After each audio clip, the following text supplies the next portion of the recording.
Those who live in peace with little have discovered something most will never understand. The more you try to have it, the emptier it seems to become.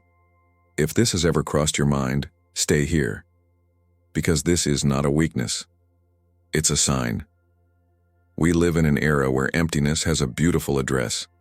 People smile in photos, accumulate achievements, show off results. But they collapse in silence. They chase after everything except their own soul.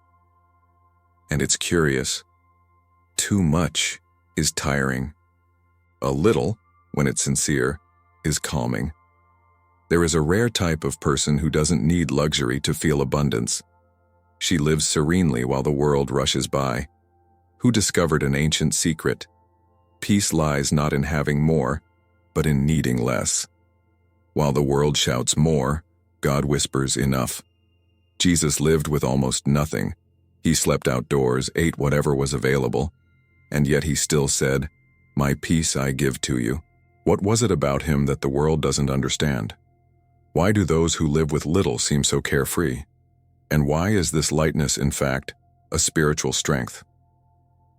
Today, you will understand the psychology of sufficiency. What modern science is beginning to confirm, but the gospel has been teaching this for centuries, that a grateful heart is the antidote to anxiety, and that little, when it has purpose, transforms into abundance. This video is not an invitation to have more. It's an invitation to be free. Top of form. Bottom of the form.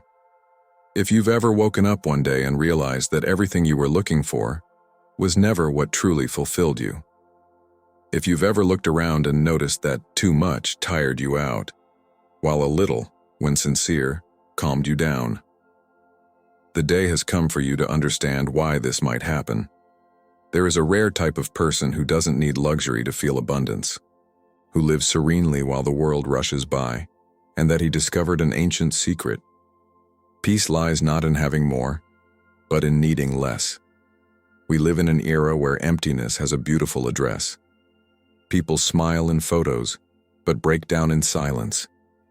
They chase after achievements, but run from their own souls. And the more they accumulate, the more they feel the lack. But some people live differently. And it's about this psychology that we're going to talk about. Jesus lived with almost nothing, and yet he had everything. He slept outdoors, ate whatever was available, and even then he said, "My peace I give to you." What was it about him that the world doesn't understand? Why do those who live with little live so lightly? And how is this lightness, in fact, a spiritual strength? Today you will understand the divine psychology of sufficiency. You will discover what modern science confirms and what the gospel already taught, that a grateful heart is the antidote to anxiety, and that little, when it has purpose, transforms into abundance. This video is an invitation, not to have more, but to be more. Imagine a city full of lights but empty of soul. People rush around, show off, accumulate, and yet still feel they lack something. We live in an age of abundance and haste, but the heart remains hungry. Jesus, however, walked slowly, possessed almost nothing, and lived life to the fullest. The paradox is simple. The less you need, the freer you are. Peace does not come from abundance, but from balance. The world shouts more, God whispers enough. And in the midst of this contrast, the soul finds rest. He who is self-sufficient has already conquered anxiety, because contentment is the true miracle of the simple. Interesting fact. In ancient Hebrew culture, shalom it meant complete fullness, not the absence of conflict. It was the state of someone who lived life to the fullest, even with little. That is why Jesus was complete, not because he possessed anything, but because he possessed nothing. He showed us that true wealth is about not being dependent on others. Peace is the dwelling place of those who trust. While the world buys distractions, the wise collect silences. Abundance without purpose is noise. But a little that makes sense is harmony. Whoever finds peace in little has already found everything, and those who seek everything without peace remain empty. Too much distracts, too little reveals. There are eyes that see everything but perceive nothing. They scroll past screens, shop windows, and targets, but they don't grasp what's essential. The modern mind lives in the later. The peaceful mind lives in the now. The difference between them is not luck, it's awareness. And awareness is the gift of those who live awake in the present. Psychology calls this internal contentment, the ability to feel complete even in the midst of absence. A grateful heart doesn't need anything new to feel joy. Gratitude is the shield of those who refuse to be consumed by desire. Those who are grateful find rest, and those who find rest overcome the fear of want. Interesting fact, researchers at Harvard University have discovered that daily gratitude, it reduces symptoms of anxiety and insomnia by more than 20%. But the Bible already said this 2,000 years ago. Give thanks in all circumstances. Science confirms what faith already knew. Peace is the result of a heart that remembers and gives thanks. A contented soul is a silent fortress. She doesn't compete. She doesn't compare herself. She doesn't need to prove anything. Gratitude transforms what we have into what is enough. And what is enough is always sufficient. Fulfillment begins where wanting ends. Peace is not a luxury, it's a choice. Imagine a simple table, warm bread, and a heartfelt prayer. That's where the miracle happens. Jesus taught, "Give us this day our daily bread." Not tomorrow's bread, nor the month's stock. He knew that faith grows stronger one day at a time. The world lives in later. God works in now. The manna that fell in the desert was daily, never accumulated. Those who tried to save it for tomorrow watched it rot. The miracle was renewed each morning, as was the trust. Enough was the perfect measure of divine love. Interesting fact, in Aramaic, daily bread, lama desunkanan, also means necessary bread. In other words, God doesn't give excess, He gives what is essential. He teaches dependence, not hoarding. True faith is that which trusts in what is sufficient. Tomorrow belongs to providence, not to control. Those who pray asking for our daily bread pray with humility. The soul does not get lost in planning, but finds rest in trust. Anxiety decreases when faith becomes practice. And the practice is simple. Be grateful today, rest today, live today. Because today is the altar where God multiplies the bread. God dwells in enough.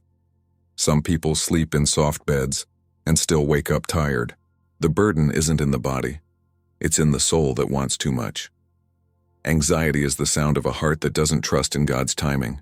She makes noise inside, even in the silence of the room. And the more one desires, the less one rests.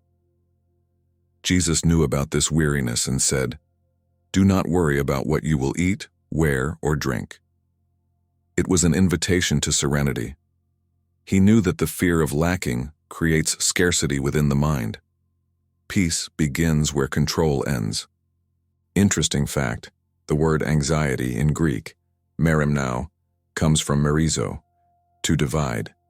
The anxious person is divided, half in the present, half in the future. But the whole heart lives only in the present. That is why faith is the antidote to fragmentation. She brings together what fear separates. Excess is the modern version of fear. To hoard is to try to hold on to what time will take away. But the spiritual person understands. The essential is never lost. Those who trust in God don't need control. Rest is the most mature prayer. Those who trust remain silent. Those who fear, hoard. See someone smiling with little emotion. This is the face of freedom. A light soul is not one that has everything, but one that owes nothing to desire. Peace begins when having ceases to define being. And contentment is the greatest luxury. Jesus possessed no possessions, but he carried purpose. He slept on boats, talked to fishermen, and ate whatever was available. He lacked nothing because nothing controlled him. He proved that freedom is detachment from what binds, and those who don't need much have already found enough. Interesting fact, desert monks called detachment apathy. not indifference, but the purity of desire. He who wants nothing possesses everything, said St. Anthony. They knew that possessions don't bring peace. Detachment does. Freedom is not absence, it is lightness. Modern psychology confirms that those who value experiences more than material possessions are happier. A free heart prefers attachments to objects, and free faith prefers presence to possession.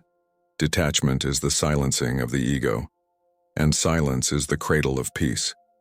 He who is self-sufficient never loses. There is a sound in the universe that only a tranquil heart hears, the sound of providence. It is the gentle echo of God saying, "Enough is enough." Paul understood this and wrote, "I have learned to be content in whatever circumstances I am in." This is the pinnacle of spiritual maturity, resting in sufficiency. Enough is the secret name of peace. A mature soul needs no proof. She knows that God's timing is never late. While the world rushes by, a contented heart walks.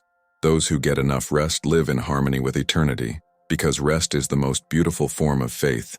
Interesting fact, in ancient Judaism, the Sabbath rest, Shabbat, was an act of faith. Resting meant trusting that God would sustain what had stopped. Saturday was therefore the weekly reminder of divine sufficiency. Those who learn to stop, learn to trust. Contentment is the Sabbath of the soul. A heart that rests is the one that works the most spiritually. Because he doesn't fight against time, he cooperates with it. Anxiety runs, faith flows, and the flow is the rhythm of peace. Those who live peacefully with little live in the rhythm of heaven. The mature soul understands enough is sacred. 5 loaves of bread, 2 fish, enormous faith. This is how Jesus fed thousands. He never needed much, just dedication. Even a little, when devoted to God, multiplies. God doesn't need abundance, he needs willingness. Interesting fact, in Jewish culture, the mustard seed was a symbol of the impossible that flourishes. Too small to be seen, but powerful enough to grow in any soil. Jesus chose this example to teach. A little faith can move big mountains. Little is the preferred stage for miracles. The world displays abundance, but heaven celebrates the faithful few. What is invisible to the eyes is treasure in the eyes of God. Those who give what they have multiply what they are. Faith transforms the simple into the extraordinary, and contentment is the true daily miracle. A little with God is more than much without him. There is a kind of richness that time cannot steal. She lives in the serenity of those who have learned to be self-sufficient. It doesn't shine in jewels, but in serene gazes. It doesn't show off, but it transforms. This is the wealth of the soul, the invisible treasure. Jesus said, "Where your treasure is, there your heart will be also." And perhaps that is why so many hearts are weary, because they hid the treasure in the wrong place. A truly rich soul is one that finds refuge in God. What's inside can never be lost. Interesting fact, in Aramaic, heart, leb, also means center. In other words, the heart is the axis of the soul. Those who keep their hearts fixed on God live centered, whole, and awake.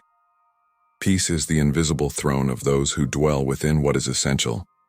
And what is essential is what the world does not value.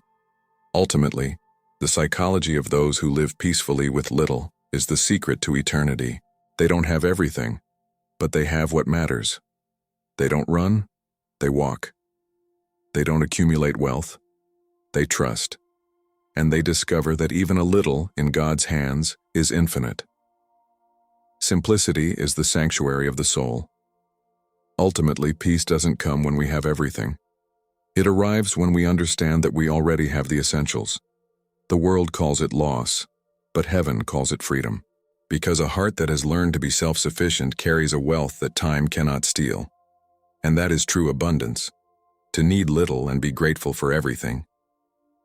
The psychology of those who live peacefully with little is not theoretical. It is lived.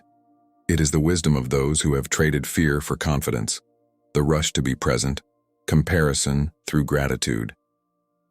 These people don't live rushing, they walk with purpose. The curious thing is that throughout the Bible, The greatest miracles were born from little things. The widow's oil, the bread in the desert, faith the size of a seed. God never needed much, only surrender. And perhaps the secret to life isn't accumulating, but allow the little that is in his hands to become enough. A heart that finds rest in what is sufficient is a heart that has already understood God's timing. He doesn't force, he doesn't demand, he doesn't argue. Just trust, and by trusting you flourish. Because faith is not about shouting for more, it's about resting in what already is. The real miracle is living lightly in a world that weighs you down. If this message resonated with you, subscribe to the channel and walk with us. Here, each video is a reminder that the extraordinary lies in simplicity, and that little, in the right hands, becomes eternal. May the Spirit teach you to find peace, not in what is lacking, but in what already is.